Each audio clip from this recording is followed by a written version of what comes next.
Agora a Rádio Ceará News apresenta Prosa Cultural. Um bate-papo sobre cultura, artes visuais, teatro, cinema, conversas sobre o cenário artístico e cultural do estado do Ceará. Convidados, design, dança e muito mais. Prosa Cultural.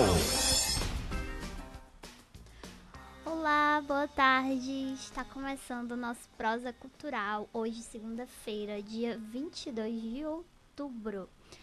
O Prosa Cultural é um programa sobre cultura local. Então, como sempre dizemos aqui, a nossa proposta é prosear, conversar com quem faz cultura no nosso estado. E no programa de hoje, nós vamos conversar com a Graciele Siqueira sobre a importância de acervos e museus na preservação da cultura. Olá, Graciele, seja bem-vinda. Olá, Wilma, boa tarde, obrigada pelo convite. Vamos conversar um pouco sobre museus e preservação. Sim, nós que agradecemos a sua presença aqui. A Graciele é diretora do MAUC, o Museu de Arte da Universidade Federal do Ceará. É museóloga formada pela Universidade Federal do Estado do Rio de Janeiro, mestre em Museologia e Patrimônio pela mesma universidade.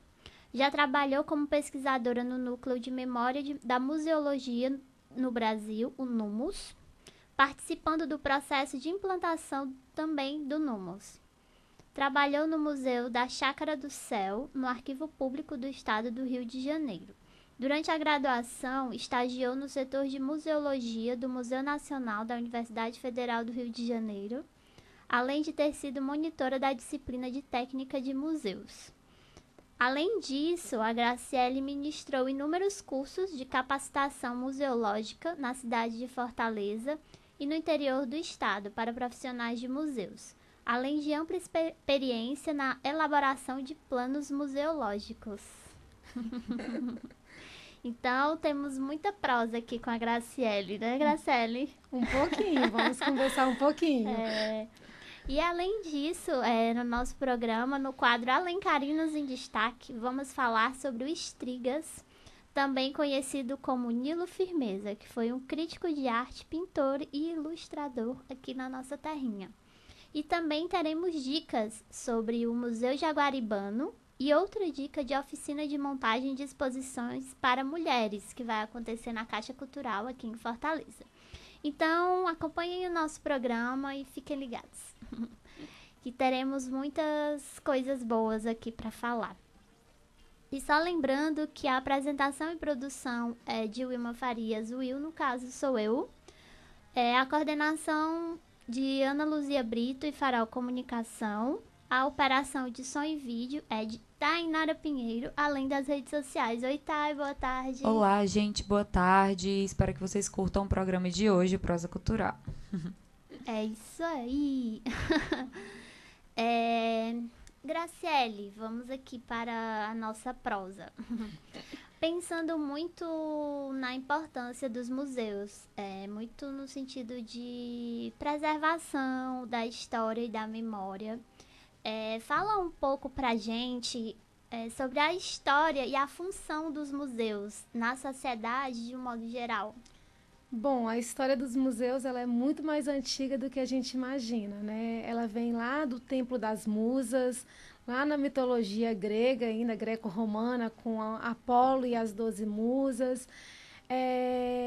E ao longo do tempo ela foi mudando a sua forma de se apresentar. Nesse templo eram as musas, eram 9 musas, Leto, Calíope, Terpsicore, cada uma protegia uma arte.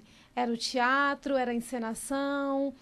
E depois ela passou para o Museion, que vem lá da Macedônia, né? Vem lá dos tempos mais antigos, que eram os filósofos discutindo, trabalhando a memória de forma oral, passando a memória de gerações em gerações.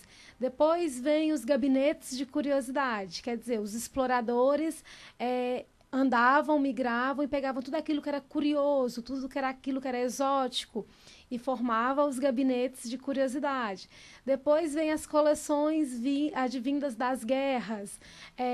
A gente toma como ponto de partida a França, os salões, as pilhagens, que você ia para algum lugar e trazia aquilo como coleta, ia formando um acervo, ia formando um conjunto. E, por último, a gente tem os museus como a gente conhece hoje, né? Essas casas, esses espaços de saber, de memória, de cultura, que é um espaço muito amplo. Ele continua sendo um espaço de discussão, porque estamos ali através das exposições apresentando temas, apresentando fatos, apresentando formas, mas a gente utiliza recursos, a gente coloca uma luz, a gente coloca uma cor, a gente coloca um texto, a gente coloca uma música, e a gente vai dar forma, mas a gente continua contando alguma coisa como fazia-se lá nos templos, lá no Museion. A gente continua coletando, a gente continua juntando como se fazia na época dos gabinetes de curiosidade, na época do juntar. Porque já imaginou um museu sem acervo? Não existe, é impossível. É impossível a gente imaginar um museu sem acervo e sem uma exposição, que é como a gente conversa com o público. E a função social do museu ela é a mais ampla possível, porque nós somos um espaço aberto à sociedade. A nossa função social é estar aberto à sociedade, é proporcionar lazer. Muita gente não imagina que um museu pode ser um espaço de lazer, mas ele é um espaço de lazer. É um espaço de educação. Não é a educação formal, como a gente encontra nas escolas, né? Todos os dias vamos sentar na nossa cadeira e vamos escutar o que o professor está dizendo. É uma educação não formal.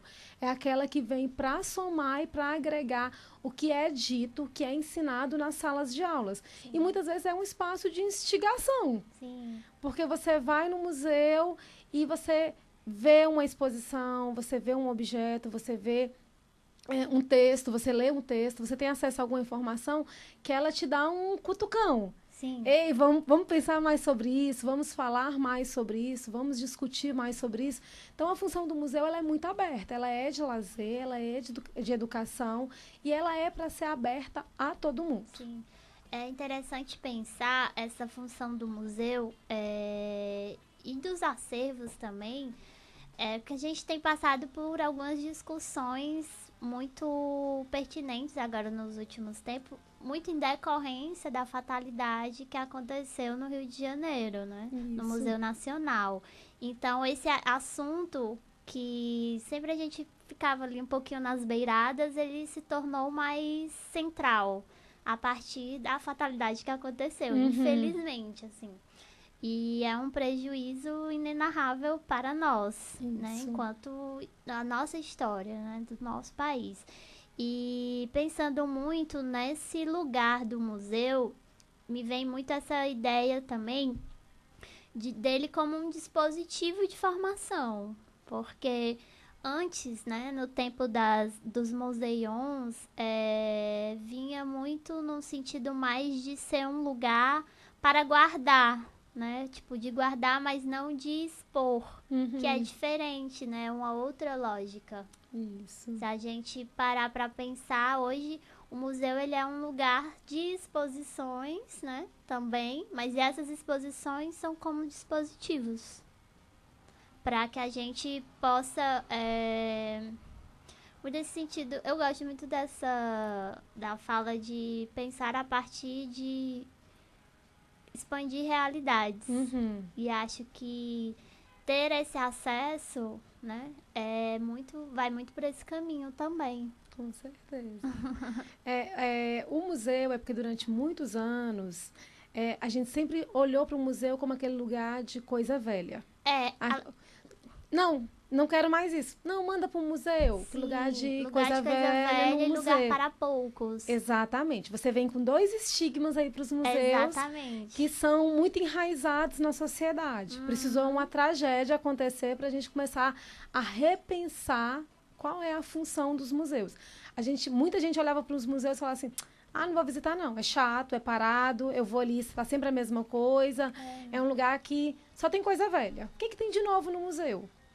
Ou então, não, eu não vou, principalmente os museus de arte. Sim. Os museus de arte são os mais estigmatizados em relação a um espaço para poucos. Porque todo mundo parte do princípio que, todo mundo assim, né, uma maioria, que para visitar um museu de arte, eu preciso saber de arte. Sim, Não, e a na arte- verdade não. Eu quebro todo dia isso com meus visitantes, com meus grupos de alunos que eu recebo no museu, e eles entram tudo assim, muito Com ressabiados, medinhos. com medo do que eles vão ver. É. E eu falo com eles assim, olha, vocês vão fazer esse percurso e no final eu vou garantir para vocês que vocês vão ver que a arte, ela é muito mais próxima da vida de vocês do que a muitas gente outras imagina, coisas. Exatamente. Vocês vão se surpreender com o percurso. Então, eu sento com os jovens no auditório, jovens ou adultos, ou crianças. As crianças não, as crianças já vão fazendo um percurso mais rápido. Mas eu sento com eles e falo um pouco do que é esse museu, do que o museu tem como potência. Vou trabalhando a imaginação. Sim. Porque senão eu vou ficar naquele mesmo lugar de que o museu é um lugar de coisa velha. É. E eu preciso trabalhar com a imaginação de que temos objetos antigos e objetos históricos. Mas a percepção, ela é atual. Sim. Ela é contemporânea. Ela está acontecendo aqui agora, na minha relação, minha com o objeto dentro desse museu. Conexões. São conexões, isso Que mesmo. são muito importantes pra gente, assim. Porque não tem como dissociar dessa importância mesmo na formação da pessoa, né? Da formação do ser humano. Isso. Que isso eu acho que é de um valor muito importante. Frequentar museus, conhecer um pouco mais da nossa história, até mesmo através da arte, não pensar a partir das sensações, mas entender também o pensamento de um tempo, que tem muito disso também, e é importante a gente criar esses diálogos. No meu caso, eu trabalho com arte. Então, Aham. para mim, a arte é atemporal. Sim, Quando a gente trabalha no Museu de História, por exemplo, a gente trabalha com marcos históricos. sim, Mas dentro da arte a gente tem os marcos históricos Temos. também, porque a gente tem uma geração de artistas, de pintores, de Exatamente. movimentos. teve todo um pensamento que circulou mais naquele período. Isso. Mas o objeto em si, ele é atemporal. Ele é atemporal. Você pode chegar ali, representá-lo e ressignificá-lo milhões de vezes. de outras, De outra várias forma. formas. Cada vez que você volta no museu, eu falo muito isso com os visitantes. Eu falo assim, olha, cada vez que vocês voltarem aqui no Malc, se é a primeira vez, quando vocês voltarem a segunda, vocês vão descobrir coisas que vocês não viram na primeira vez. Sim.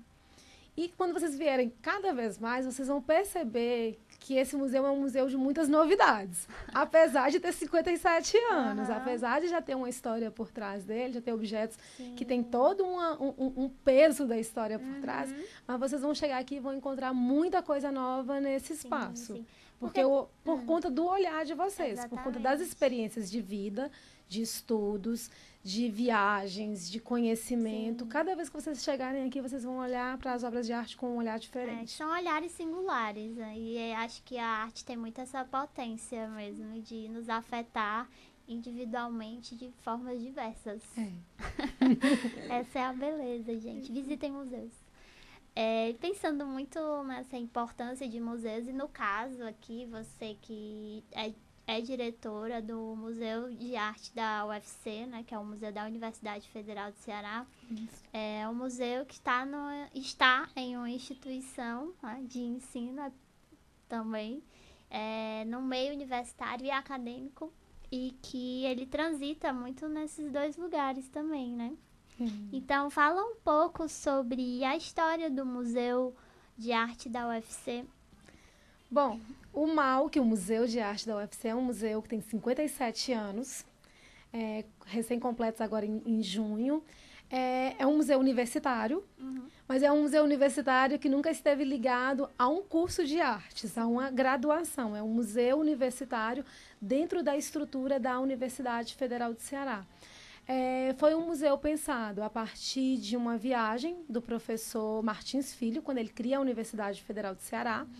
Ele viaja para a Europa em 57 e lá ele tem acesso aos museus europeus. E ele se encanta.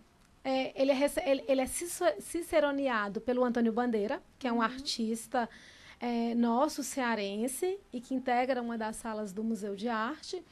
E lá o Bandeira leva ele para conhecer os museus. E ele se deslumbra com a potência que os museus têm. Sim. E ele volta muito destinado e predestinado a implantar esse museu na universidade. Ele começa a realizar salões, exposições no Salão Nobre da Reitoria, na imprensa universitária, na Faculdade de Medicina, já dando esse movimento de arte dentro da universidade. Eu olho para ele com um olhar muito visionário, porque na década de 50 ele é um reitor que não pensa, quando ele pensa a universidade, ele não pensa só o ensino. Ele pensa assessorado ao ensino, à educação, à cultura. Sim. Ele cria casas de culturas estrangeiras, coral da universidade, imprensa universitária, concha acústica, equipamentos, instrumentos que vêm somar para o ensino. Eles vêm para agregar. Um não vive sem o outro. Eles podem até estar separados, mas um precisa do outro para aflorar essa potência que todos têm. Então, ele, entre 57 e 61, ele faz pequenas exposições. Ele faz exposições com Estrigas, de quem você já falou. Ele faz exposições com Barrica, que é do Juazeiro. Ele faz exposições com o Cérvulo Esmeraldo, que é um importante nome da arte cearense. Ele faz exposições do Raimundo Sela, do Vicente Leite, de cultura popular, de reproduções de cartazes europeus. Ele traz dessas viagens que ele faz para fora, ele traz reproduções de cartazes. Porque ele pensava assim, se eu não criar um museu aqui, nossa, eu tenho as reproduções para dar acesso às pessoas que não podem viajar, o acesso a essa cultura que eu tive com meus olhos lá fora. Sim, exatamente. Então, ele convida personagens que são muito importantes para a história do Malc para serem os emissários para adquirir nosso acervo. Ele convida o Floriano Teixeira, que é um desenhista maranhense que já morava aqui em Fortaleza na década de 40, que já estava aqui na década de 50, para ser o responsável por viajar para o Juazeiro para coletar a nossa coleção de estilogravura. O Martins Filho já olhava para a estilogravura na década de 50 como um patrimônio que deveria ser preservado. Sim, e há um mês, mais ou menos um mês, acho que foi agora no dia 19 de setembro, a estilogravura foi considerada patrimônio cultural imaterial do Brasil. Sim. Mas se a gente olhar para trás, há 57 anos, ele já olhava para a estilogravura como um patrimônio a ser preservado. Tanto é que a coleção do Malc é considerada pelo professor Gilmar de Carvalho, que é um professor de cultura popular, como uma das maiores e melhores do Brasil. Exatamente. Ela é uma coleção de referência para a história da estilogravura cearense, para a estilogravura nordestina. Ele convida a dona Heloísa Joaçaba, que é uma artista da década de 50 aí, bem moderna, para ser a responsável por viajar pelo interior do Nordeste, adquirindo o nosso acervo de cultura popular. Ela vai para a região ali do Alto do Moura, Caruaru, adquirir acervo de Mestre Vitalino e todos os seus discípulos. Eita. A gente tem um acervo daqui do Rio Grande do Norte, que é um acervo importante. O Cérvulo já morava na Europa na década de 60, e o Cérvulo é o responsável, junto com o Lívio Xavier, que era um funcionário da casa, que foi estudar museologia na Europa, para adquirir o acervo de arte estrangeira, que compõe o acervo do museu. E ele também encaminha o nosso acervo de estilogravura para que o Cérvulo e o Lívio circulem com esse acervo pela Europa. Ele faz essa ponte. Eu trago o que tem de lá para cá para ser exposto, mas eu mando o que a gente tem de melhor para circular pela Europa. Então, essa é a formação do nosso Museu de Arte. E, ao longo do tempo, a gente foi formando essa coleção. São coleções de referência. É Antônio Bandeira, é Aldemir Martins, Chico da Silva, Descartes Gadelha, Raimundo Sela, e todo um conjunto que ele é muito precioso para a história da arte cearense. Não é um conjunto completo, mas é um conjunto bem representativo. Mas é um conjunto bem representativo da nossa história da arte. No conjunto mesmo de vocês, são aproximadamente 7.000 obras, segundo o site de vocês, correto? Corretíssimo. E só de arte popular são 1.544 peças. Isso. Que são entre matrizes, e estampas de estilogravuras, esculturas em cerâmica, madeira e também os esvotos. Isso. Que é algo bem representativo aqui na cultura nordestina, né? Na realidade, essa conta aí tá um pouquinho separada e tá um pouquinho errada. Eu vou só fazer uma correção, porque aí foi nós que informamos mesmo no site. Certo. O nosso acervo de cultura popular, ele não abrange o acervo de estilogravura. O nosso acervo de estilo é como se ele sempre foi à parte. O acervo de cultura popular, quando a gente diz, é o acervo vindo de Canindé, de Juazeiro. Que são os ex-votos, ex-votos, as cerâmicas de madeira. E barro. Tá. A Chilo, ela sempre foi considerada no Malc um conjunto artístico. Ah, sim. Ela nunca esteve enquadrada na cultura popular. Apesar da gente aqui no Nordeste sempre dizer que a xilogravura é uma referência da cultura popular, e dentro da nossa sala de exposição, esse acervo tá dentro da sala de cultura algo que popular. transita nos dois. Mas é algo que vai nos dois universos, do exatamente. erudito ao popular. Ao popular, exatamente. Então, assim, só de xilogravura a gente tem quase 2.000 peças, entre matrizes e estampas. E o de cultura popular, que a gente denomina esculturas em madeira, barro, argila, são mais ou menos 1.500. É porque a gente que se expressou... Tá, então eles estão atualizados em primeira mão sobre as informações do Malc. Isso. E continuando, para a gente falar um pouquinho mais desse acervo, o acervo que envolve as artes plásticas. São cerca de 5.184 peças. Isso. Que envolvem pinturas, guaches, aquarelas, gravuras, desenhos e também as esculturas entram aqui. Isso. Certo. Isso se desenvolve a partir das coleções, que é do Aldemir, do Antônio Bandeira, do Chico da Silva, do Descartes Gadelha e do Raimundo Sela. São essas as coleções que envolvem ou tem outras? Não, esse aí é o núcleo principal nosso das salas individuais do museu. Certo. O acervo ele é muito maior do que isso. Ele tem a gente tem uma coleção estrangeira, de arte estrangeira, que tem as estilogravuras japonesas, que são mais ou menos 70, não me lembro agora. Temos as gravuras, as reproduções das heliogravuras, que são mais ou menos umas 50. E tem todo um acervo de artistas cearense mesmo. Cérvulo Esmeraldo, Barrica, Nices, Trigas, quem mais? Gente, é tanto nome da arte cearense, eu fico assim até em dívida, né, com as pessoas, porque tem o Nearca Araújo, o Zé Fernandes, o Galvão, o Zé Guedes, Zé Tarcísio, Zé Pinto, Sebastião de Paula, Francisco de Almeida. São muitos nomes. O nosso acervo de artes plásticas é um acervo bem extenso. Sim. E que envolve muitos nomes. Nas salas de exposições do Malc, a gente pegou os nomes nomes principais. Aqueles que tinham um volume grande de acervo na nossa coleção, para que a gente montasse as salas, como é o caso do Chico. Hoje a gente tem 80 Chicos, a gente tinha 40. Em 2015 nós recebemos uma doação de mais 40 Chicos da Silva. Chico da Silva, ele é primordial na história da arte naif cearense. Sim. Aldemir Martins, se não me engano, a gente tem uns 40 também, ou é 39, ou é 40, por aí. Que foi um acervo, uma parte comprada e outra parte doada pelo Estrigas e pelo próprio Aldemir, em 79, quando é instalada a sala individual do Aldemir Martins.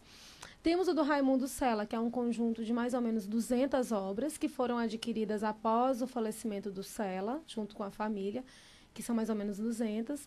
O Bandeira, nós temos 40 obras, entre obras compradas e doadas pelo próprio artista, ao Malc, na época de criação do museu. E do Gadelha, a gente tem 540 obras, se não me engano, dentre as quais 87 estão em exposição. Então, assim, as salas individuais, elas são salas que homenageiam aqueles núcleos principais do nosso acervo. Mas a gente tem núcleos menores, que tem 10, 15, que não daria hoje para a gente montar uma sala individual. Sim. Mas que são acervos, que são conjuntos, que são muito importantes para a nossa história da arte cearense. Certo. E todo esse acervo, ele está dividido dentre os ambientes do museu, que aqui... As informações que me chegam são 9 ambientes, né, que se dividem em exposições de longa duração e também exposições de média e curta duração, que são exposições mais temporárias rápidas. Isso. Né? Então, atualmente, as pessoas que se interessarem em visitar o Malc, elas poderão ter acesso a todo esse acervo em exposição? Não. Não. Mas é muita coisa. É muita coisa. Se você imaginar 7.000 obras dentro de um espaço como o MAUC, a gente ia imaginar a obra do chão ao teto. E aí ninguém aproveitaria nada para ver absolutamente nada. Todos os museus brasileiros, internacionais, a gente trabalha com uma média de apresentar ao visitante, uma média de 15% a 20% do acervo. Porque o restante ele serve para a gente fazer as rotatividades nas salas e as exposições temporárias com o nosso próprio acervo. A gente, por exemplo, a gente tem acervo para fazer exposição temporária o ano inteiro. Mas essa não é a política da maioria dos museus. A gente faz as exposições de longa duração com o acervo, faz ao longo do ano umas 3, 4 exposições temporárias com esse acervo que fica em reserva técnica, que fica guardado, e fazemos exposições com a comunidade. Seja interna da universidade, os cursos, os departamentos, as unidades acadêmicas ou administrativas, e os artistas e os grupos que nos procuram. A gente tem que ter um calendário bem flexível para realizar as exposições temporárias. E nas salas de longa duração, eu falo muito que a gente brinca muito com o olhar do visitante, para ver se ele está atento. Porque às vezes o visitante chega na porta e fala assim: continua a sala do Bandeira? Continua a sala do Sela? A gente fala assim: continua. Então eu já vi, não vou entrar não. Não, entre. Vai lá e olha, você tá igual da outra vez que você esteve aqui. Você esteve aqui quando? Já tem tempos, eu vim aqui na época da faculdade. Pois vai lá e olhe, para ver se tá igual. Porque, assim, apesar da exposição ser de longa duração, não quer dizer que ela não seja reciclada, renovada. Passe por mudanças. E o mal que a gente faz muito isso. A gente, de vez em quando, coloca um rodapé diferente na sala, faz uma intervenção, muda os quadros de lugar, troca os conjuntos que estão expostos por outros que estão em reserva técnica. Claro, toda sala ela tem 2, 3 obras, que é a obra que faz o fio condutor das visitas mediadas. Toda sala tem. Todas as nossas salas de exposição de longa duração terá 2, 3 obras que são aquelas obras icônicas para a gente trabalhar com os grupos. Mas o restante, a gente está sempre brincando com o olhar do visitante. O nome é o mesmo. Se você tiver ido lá 5 anos atrás, você com certeza visitou a sala do Chico, do Aldemir, do Bandeira, do Sela, do Gadelha e Cultura Popular. Mas se você tem mais de 5 anos, você deixou de ver a sala de arte estrangeira, a sala de arte cearense, os fundadores, o Zenon, que retornou agora durante a homenagem dos 100 anos do Zenon para o hall de entrada do museu. Então, assim, estamos sempre brincando com essa coisa de vamos fazer um museu de novidades, vamos apresentar mais coisas ao público que muitas vezes ele não veria se a gente não trabalhasse com essa renovação da exposição de longa duração. Né? Isso. São como se vocês lançassem outros olhares, né? São várias leituras através de um mesmo artista.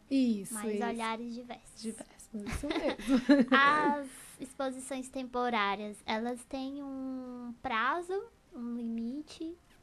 Wilma, as exposições temporárias, assim, acontece de uma exposição ficar um dia. Às vezes o artista... A exposição é efêmera. Às vezes acontece uma performance. O artista quer fazer uma performance e pronto. A performance é ali, naquela hora, naquele momento. Você viu? Viu. Você não viu? Vai ter que olhar na internet depois o que filmaram daquela performance para você ver. Então, a gente tem exposições que acontecem, assim, de horas, de minutos, que são as performances, até exposições de uma semana. Essa semana mesmo, amanhã a gente abre uma exposição que fica de amanhã até sexta-feira. 4 dias. É uma exposição bem curtinha, bem rápida, atendendo uma demanda do museu e da comunidade externa que nos procurou. A gente tem exposições que ficam 3 meses, como foi o caso da exposição Designer por Mulheres, que foi uma exposição do curso de designer da UFC, que ficou em cartazes 3 meses com a gente. Não é uma linha padrão de ficar 3 meses. Mas dependendo da procura, do público e da necessidade, ela fica de um dia até 3 meses. Inclusive, só um parêntese para a exposição de design por mulheres, que a exposição foi muito boa e principalmente por tratar de um tema 2 temas, né, que são bem interessantes, tanto design como também pensar a presença feminina no design. que ainda é uma questão, Ainda é um tabu. ainda é um tabu, infelizmente, para pensarmos isso e vermos mais mulheres produzindo design, não só a nível local, mas também nacional, internacional, assim. E aí, enfim, é importante abrir esse parêntese, porque eu achei que foi uma exposição muito importante que aconteceu na cidade. E que bom que foi no Museu de Arte da UFC. Que bom. E outra coisa, é uma exposição sobre mulheres e foi feita por mulheres.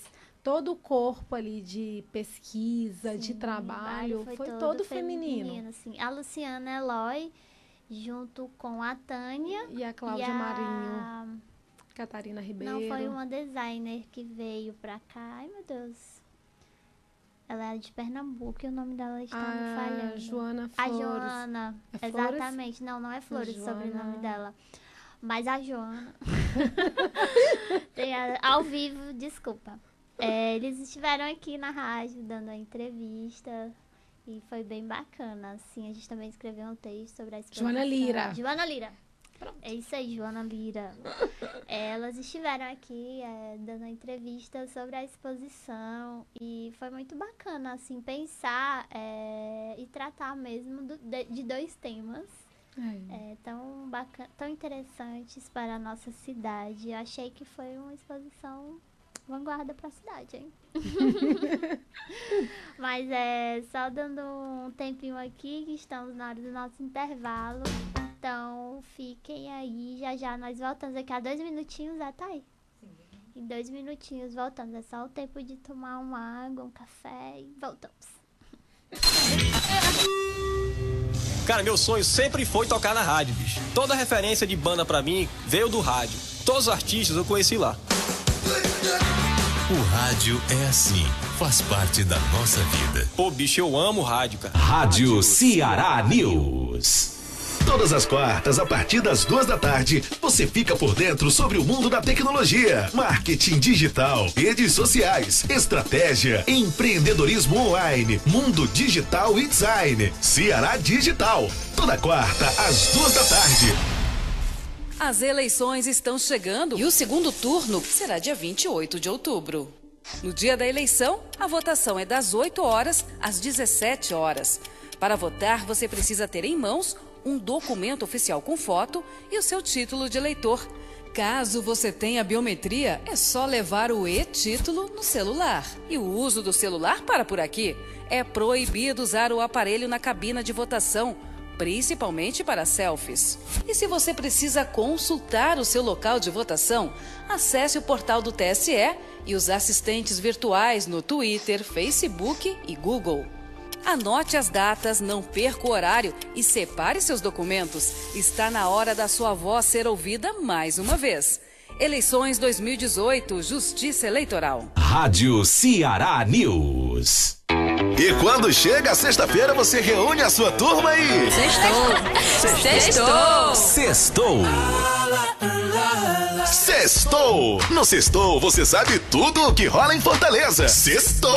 Entrevistas, arte, música, cultura. A agenda cultural da cidade você encontra aqui. Sextou! Toda sexta a partir das 4 da tarde. Aqui na Rádio Ceará News. Sextou!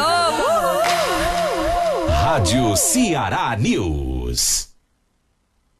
Aê, voltamos. E estamos aqui com a Graciele Siqueira, diretora do MAUC, o Museu de Arte da UFC, conversando sobre acervos e museus e a importância deles, né, na preservação da nossa cultura.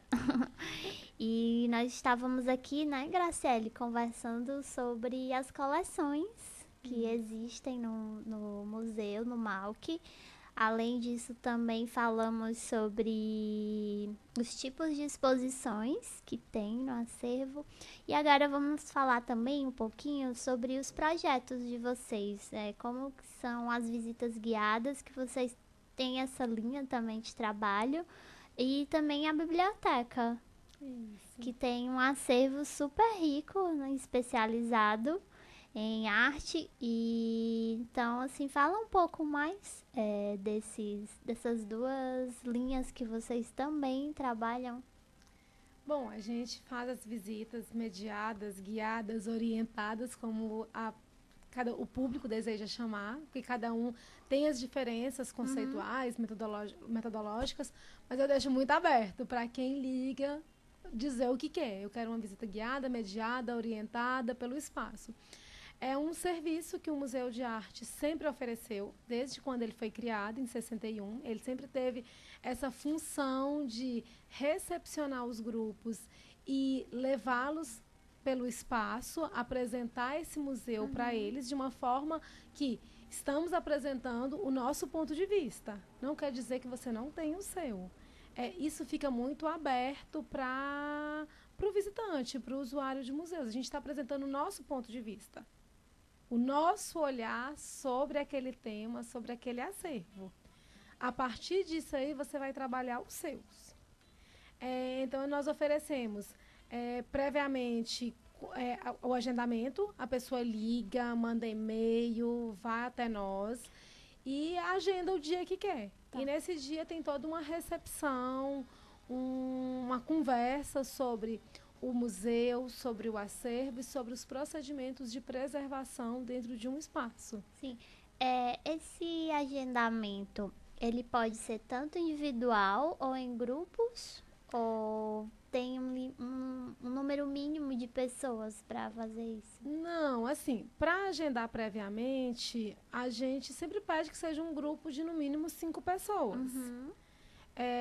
Mas se o visitante chega lá individualmente e ele pede uma visita mediada pelo espaço e estamos disponíveis para atender, na mesma hora alguém da equipe vai para fazer esse acompanhamento pelo espaço do museu. Sim.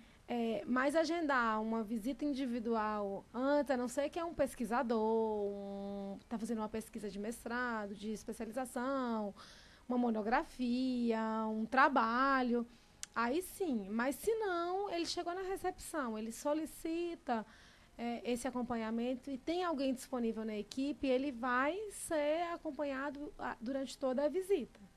E para o próximo ano, o nosso grande objetivo, a nossa grande meta é que a gente tenha um serviço educativo funcionando no museu, para que o visitante chegou lá fora só e ele não fica dependendo da gente estar desocupado ou não no administrativo. Sim. Vai ter bolsistas, alguém lá para recepcioná-lo e acompanhá-lo pelo espaço. A nossa grande meta para 2019 é implantar esse serviço educativo no museu, porque assim, cada público ele tem uma necessidade. Sim. As crianças, elas visitam o museu num tempo diferente de um jovem, de um universitário, de um estudante de ensino médio, de um estudante da universidade, de um grupo adulto, de pesquisadores.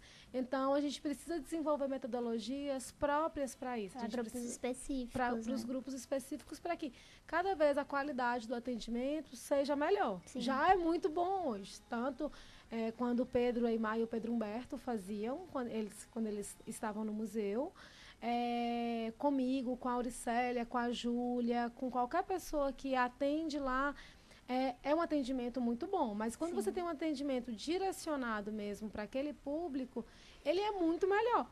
Sim. E também vocês possibilitam isso para visitas de escolas. É um pouco diferente ou não? Não, o grupo agendado, ele pode ser escolar, como ele pode ser de amigos, como ele pode ser de uma ONG, como ele pode ser de um projeto social. Não tem diferença. Se ele agendou, ele vai ter um atendimento personalizado naquele dia e naquele horário. E uma das coisas que a gente pede muitas pessoas que querem ir em grupo é que elas liguem e realmente agendem. Por quê? Porque às vezes você fala assim, mas eu vou chegar lá e vai ter alguém para me atender. Pode ter. Quando você agenda, você tem a garantia de que um funcionário da casa estará disponível para recepcioná-los naquele momento e acompanhar e contar e apresentar todo o museu naquele tempo. E para não ter choque, né, de horários. Às vezes a gente marca assim, vamos marcar 2 grupos, vamos chegar de surpresa. Sim. E a gente está com um grupo de, por exemplo, hoje a gente estava com um grupo agora à tarde, 2 horas, um grupo de 44 jovens universitários. Aí você chega lá com um grupo de mais 20, você não agendou. Então, assim, você deixa de ter um acompanhamento personalizado e eles vão ter, mas pra gente vira às vezes um estresse, porque a gente está numa sala e chega todo mundo e quer entrar naquela mesma sala ao mesmo tempo. Quando a gente agenda, dá para dar uma organizada no circuito de visitação e garantir a qualidade. Joia. E sobre a biblioteca? Bom, a gente tem uma biblioteca que foi criada junto com o Museu de Arte, em 1961. Não, todo mundo pensa assim, mas a Biblioteca do Malc é nova. Não, é nova. Ela é tão jovem. Ela é uma jovem de 57 anos. Ela é tão jovem quanto o irmão dela, o Museu de Arte. Eles caminham junto durante todos esses anos. A Biblioteca do Malc, que é uma biblioteca setorial, foi criada para atender às necessidades da exposição, para dar suporte para a montagem das exposições no espaço expositivo. E com o tempo ela foi ganhando forma, ela foi ganhando corpo, ela foi ampliando. E hoje a gente tem 2 bibliotecas dentro de uma única biblioteca. Uma biblioteca setorial na área de artes, patrimônio e museologia, porque a gente recebe muita publicação de museus e equipamentos culturais. A gente não adquire nada, a gente recebe como doação, né, desses equipamentos culturais.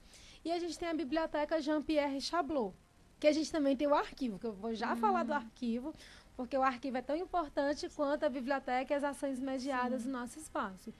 A biblioteca do Jean-Pierre Chablot é uma biblioteca de um artista, é uma biblioteca pessoal, que é toda a literatura que o Chablot lia. Todos os livros, todas as áreas de interesse dele.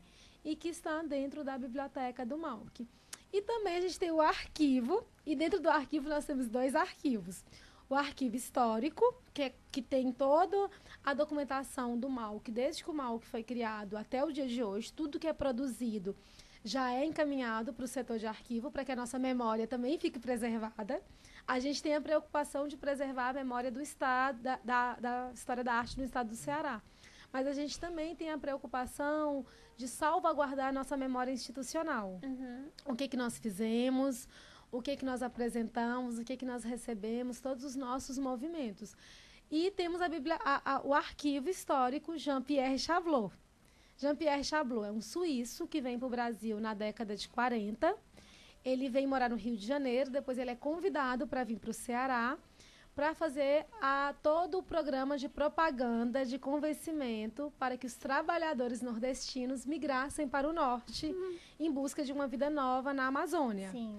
Então, o Chablot é esse personagem que faz toda essa propaganda. É o personagem também que descobre o Chico da Silva. Exato. Ele tem um papel fundamental na história da arte cearense. E esse acervo, quando o Chablot falece, em 85, 84, 85, agora de memória eu não sei, esse acervo vai para a universidade. Ele fica sob guarda da universidade e no final da década de 90 ele vai para o Museu de Arte. Então, esse conjunto do Chablot, referente à campanha da borracha, ele é um acervo premiado, ele é um acervo reconhecido pela Unesco, com o selo Memória do Mundo da Unesco. E aqui no estado do Ceará, a gente só tem 2 conjuntos arquivísticos que têm esse selo, que é essa coleção do Malc, esse acervo do Malc, referente à campanha da Batalha da Borracha, e um acervo do Arquivo Público do Estado. Então, a gente tem uma preciosidade dentro do arquivo do Museu de Arte da Universidade Federal do Ceará, que é reconhecido como memória do mundo no Brasil e memória do mundo da Unesco. Ai, que maravilha. A gente precisa seguir um pouquinho com a nossa prosa. Certo. E precisamos agora para o quadro Alencarinos em Destaque. E o nosso cearense homenageado de hoje é o Estrigas. O Estrigas, que foi um crítico de arte, pintor e ilustrador. E também é conhecido como Nilo Firmeza. Então, o Estrigas, no meio artístico cearense, ele iniciou os primeiros anos, mais ou menos por volta da década de 1950, na Sociedade Cearense de Artes Plásticas, ou a SCAP, da qual foi aluno de cursos livres, membro da diretoria e um dos grandes incentivadores. No início da década de 1940, mais ou menos, ele conheceu os artistas Antônio Bandeira e Aldemir Martins, que foi um almoço em homenagem ao escritor Antônio Girão Barroso, e que ele tinha acabado de voltar do Rio de Janeiro, e aí o Strigas o conheceu. E esse evento reuniu importantes nomes da literatura cearense e que depois fundaram o Grupo Clã. E juntos, todos eles, Strigas, Antônio Bandeira e Aldemir Martins, começam a participar da SCAP, que é a Sociedade Cearense de Artes Plásticas. No período em que está à frente da instituição, Strigas criou a Escola de Belas Artes do Ceará, e no mesmo padrão da existente no Rio de Janeiro, e um projeto que foi interrompido após 2 anos, infelizmente. Nós não temos Escola de Belas Artes. Mas é nesse período e ambiente que o Strigas conheceu a querida Anice Firmeza, com quem se casou, e juntos eles participaram de diversas exposições coletivas e montaram em 1969 o Mini Museu Firmeza, que funciona na residência do casal, que está localizado lá no Mudubim. Nós já falamos aqui sobre esse mini museu. E então o Strigas, que é um pesquisador das artes cearenses, ele publicou alguns livros também. Em 1969, ele publicou o livro Arte, Aspectos Históricos no Ceará, no qual aborda as pinturas primitivas das grutas da Serra de Uruburetama, lá em Itapipoca, e a arte indígena de caráter utilitário e decorativo. Também no livro Fase Renovadora na Arte Cearense, publicado pela Universidade Federal do Ceará, em 1983, retoma o período de criação das primeiras instituições de artes plásticas do Estado e acompanha a repercussão das transformações no meio cultural local na imprensa da época. Em 1988, lançou 2 outras publicações, que foram A Saga do Pintor Francisco Domingos da Silva e Contribuição ao Reconhecimento de Raimundo Sela. O Strigas, ele foi um grande admirador do Raimundo Sela, então ele o considerava como o maior artista do Ceará. No ano de 1993, publicou o livro Barrica, o Alquimista da Arte, sobre o pintor e ceramista cearense Guilherme Clindenor de Moura Capibaribe, e também considerado pelo Strigas um dos mais fecundos e criativos artistas plásticos do Ceará. E também, por ocasião do 50º da SCAP, ele publicou em 1994 o livro O Salão de Abril. Então, além disso, o Strigas teve uma produção plástica também muito forte, que compõe-se muito de paisagens, cenas urbanas e obras que figuram algumas... Ixi, a palavra me fugiu agora. Algumas figuras. Como cangaceiros, casais, pássaros e também outros animais. Então, como técnicas, frequentemente ele utilizou muito da aquarela e do desenho, além de pintura a óleo. E então, em obras mais recentes, ele também começou a explorar um pouco de natureza morta, realçando propriedades mais formais dos objetos. Então, aí tem... E tem a foto dele ainda, tá aí. Coloca de novo. Só de novo, esse senhorzinho, muito querido. Um dos casais mais queridos aqui do Ceará, né? Sim, eu os conheci. Assim que eu cheguei aqui... Aham. Eu os conheci, eu fui fazer uma visita lá no sítio, no Sim, Mini no Mini Museu Firmeza, comer os deliciosos doces da Anice, porque Olha ela aí. fazia doces de qualquer fruto que você Sim. colocasse na mão dela, se transformava Tomava em doce. um doce delicioso. Que ela era uma das pessoas mais doces que se falam É. também.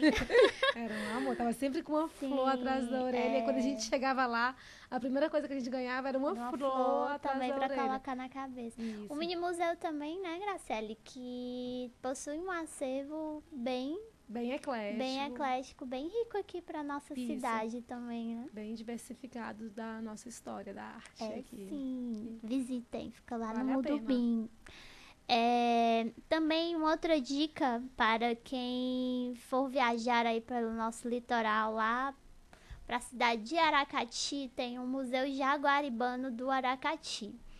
O Museu Jaguaribano foi criado em 1968 e funciona no sobrado do Barão de Aracati.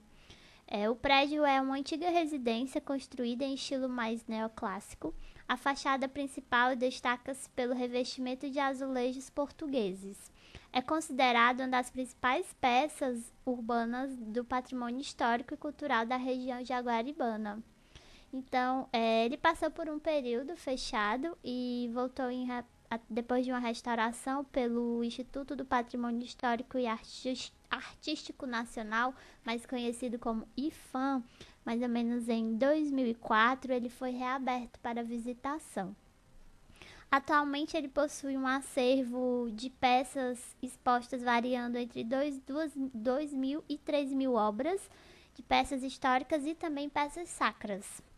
Também é possível encontrar algumas peças clássicas nordestinas do ciclo da cachaça e do algodão, que duas representatividades aí que impulsionaram muito a economia da própria região em épocas passadas. Também é possível encontrar uma prensa de jornal do Ceará, que é uma das peças que tem lá em destaque. E também tem espaços de homenagem para alguns cearenses. Em específico, tem para o Jacques Klein, que ele foi um aracatiense e um pianista de fama internacional. E assim também como o nosso herói abolicionista, o famoso Dragão do Mar. Tem espaços de homenagem lá no Museu Jaguaribano do Aracati. E além disso, também no setor de obras sacras, tem uma obra em especial lá que é um oratório com Jesus crucificado esculpido em marfim de rinoceronte e um ostensório em estilo barroco. Mas só que no lugar de ele ser esculpido em ouro ou outros metais, que é mais uma característica da arte barroca, ele foi esculpido em madeira e pintado. Então ele é uma peça única conhecida no mundo com essa característica. E quem quiser visitar, quem estiver ali passando pelo lado de Aracati ou for para Aracati em algum momento da vida, lembrem-se desse programa e visitem o museu, que fica na Rua Coronel Alexanzito, número 743. Ele funciona de terça a sábado, das 8 às 11h30 e das 14 às 17h30. Você paga uma entrada de R$5. Mas quem quiser saber mais informações sobre esse museu, é só acessar o site www.museujaguaribano.org.br. Fica aí a dica para visitar museus no nosso interior, para que não fiquemos apenas na capital, que temos muitas coisas boas por aí, gente.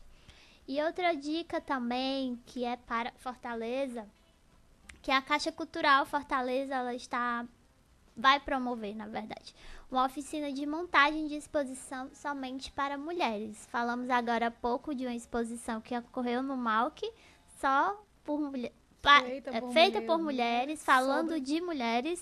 Então fica aí também essa dica de oficina de montagem de exposições para mulheres, que vai acontecer na Caixa Cultural, que vai ser no dia 30 de outubro, uma terça-feira, das 9 às 17 horas. Serão apenas 20 vagas, por ordem de inscrição, destinadas a mulheres interessadas em montagem de exposição. Podem ser artistas e também gestoras culturais. Não é necessário ter nenhuma experiência. Se você se interessar pelo assunto ou estiver começando aí no mundo das artes, pode chegar lá que você vai ser bem recebido. Então, as inscrições elas começaram hoje, dia 22, e seguem até dia 26 de outubro. E é através de um formulário online.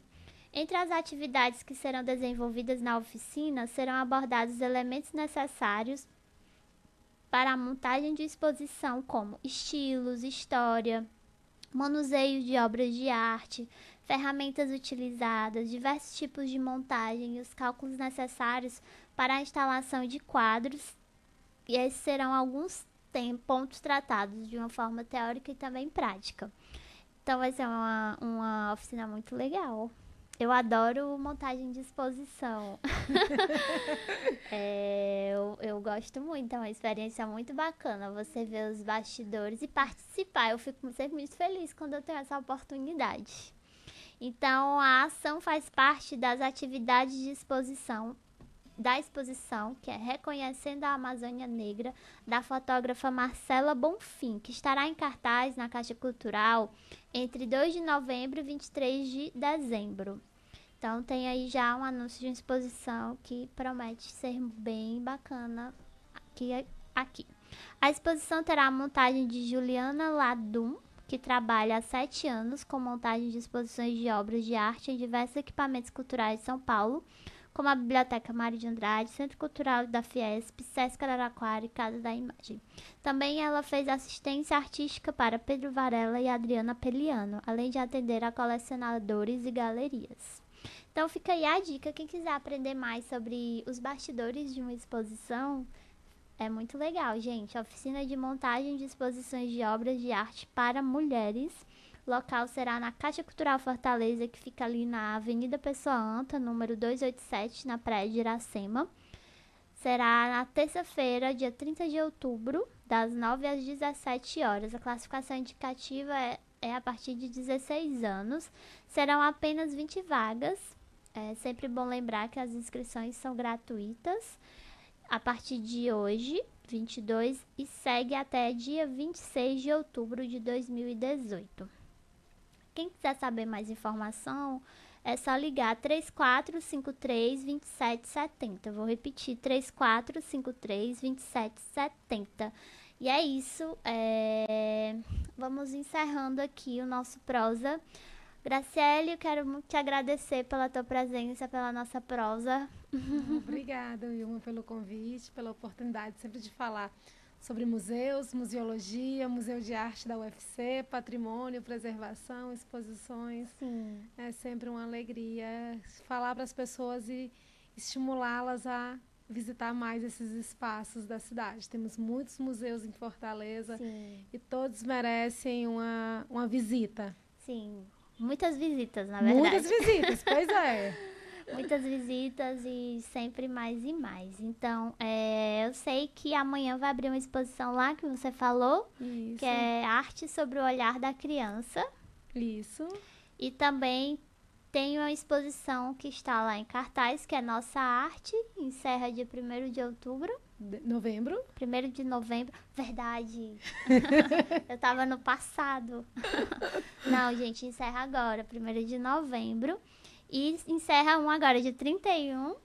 Essa? Não, é dia 1º. Ela fica até o dia 1º de novembro. Certo, 1º de novembro. Ok, então pronto, é isso aí. E onde fica o Malc? Na Avenida da Universidade? 2854, em frente à reitoria da UFC. Não lá, tem erro. Gente, esquininha, Avenida da Universidade com 13 de maio.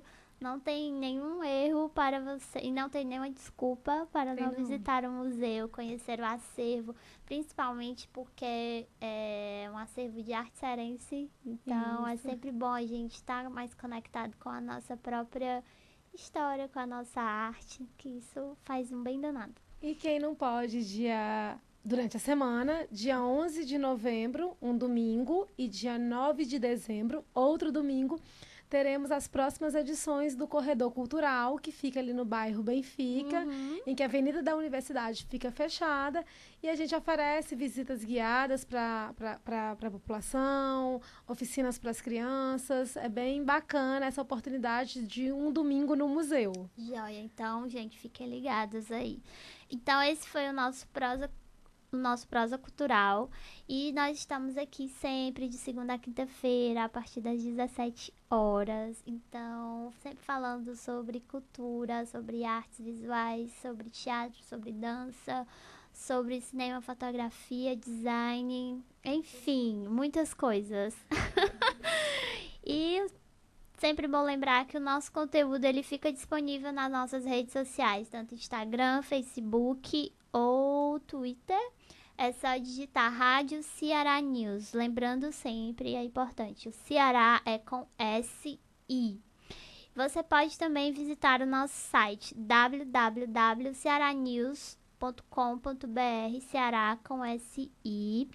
E o nosso vídeo, ele fica disponível no Facebook. Então, você que está ouvindo no nosso site, se quiser ver algumas imagens, pode acessar o nosso Facebook também. E pode compartilhar, fiquem à vontade, que é sempre bom. Então, é isso, gente. Agradeço muito. Obrigada, Thay. Por nada. Pela companhia. Quase não sai, por nada. Obrigada pela companhia, Thay. Graciele, novamente, obrigada pela prosa. E agradeço a todos que nos assistiram e que ainda vão nos assistir mais à frente. Então é isso, gente. Até amanhã. Amanhã estarei aqui novamente às 17 horas. E é isso, boa noite. Tchau, tchau. Você ouviu Prosa Cultural. Na Ceará News, você pode tudo a todo momento. Acesse www.cearanews.com.br e acompanhe toda a programação no site e nas redes sociais. Facebook, YouTube, Instagram e Twitter. Rádio Ceará News.